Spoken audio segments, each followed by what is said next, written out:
So to get this job on the Merchant Marines, I had to go to school. Again, this is like, it's summer, so it's like summer school. So there's the written parts where you're in school, and then there's physical parts where there's like the swimming test, these swimming tests, which are pretty intense, because I remember in the swimming test, I wasn't able to flip this huge tube, or what is that? It's a raft.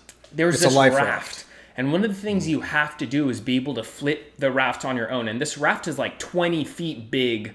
And you guys, when I was 14 years old, I was 5'4", maybe 110 pounds. Like I was a really little kid, and I look younger than everyone else because Asians go through puberty later. I hadn't hit puberty, so I could not flip the raft over. Luckily, there were a bunch of old guys there that couldn't do it as well. So they let us get away with this one thing that we failed, because a lot of people couldn't do that.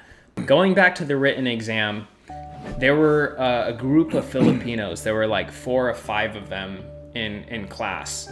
And I could tell that they were having a lot of trouble, Language issues. Yeah, language barriers, Yeah. They're like, their English wasn't that good. So yeah. I can imagine how difficult it was for them to try and learn and be in school all day and pass these tests that I was able to do it, but I could tell how hard it was for them. So during the test, they all were, they all didn't know what the heck was going on. I could tell they were really struggling, and it's a big deal for them, because if they can't pass this test, they can't work, and then they're out of money. And these are OFWs who are sending all their money back to the Philippines, and then their families aren't going to have money. So the teacher, I don't know, the teacher's just, he's reading a book, and I had... He was very chill. Yeah, he was very chill. He's reading a book. He's not like a crazy teacher. And I went to the Filipinos with all the answers, because I was sitting next to them.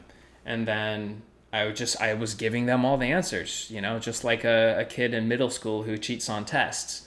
I know it doesn't sound like it's the right thing to do, but hey, Filipinos, you got to help your brother out. That was good that they got their documents, because the jobs they'll have on the ships, they learn the basic safety requirements, the lifeboating, the firefighting, the routine, and that's what they needed to learn. And all those guys are working now because he helped them out. So yeah, at the end of that week class, they all passed the test after I gave them all the answers, and they got on ships and they're working.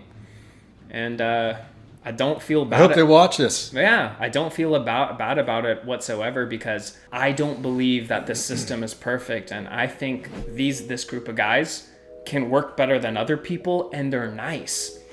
Filipinos, from working on the ship, they were the nicest group of everyone. And just because they couldn't pass this written test, I didn't believe should block them from working on a ship. So I had to do it.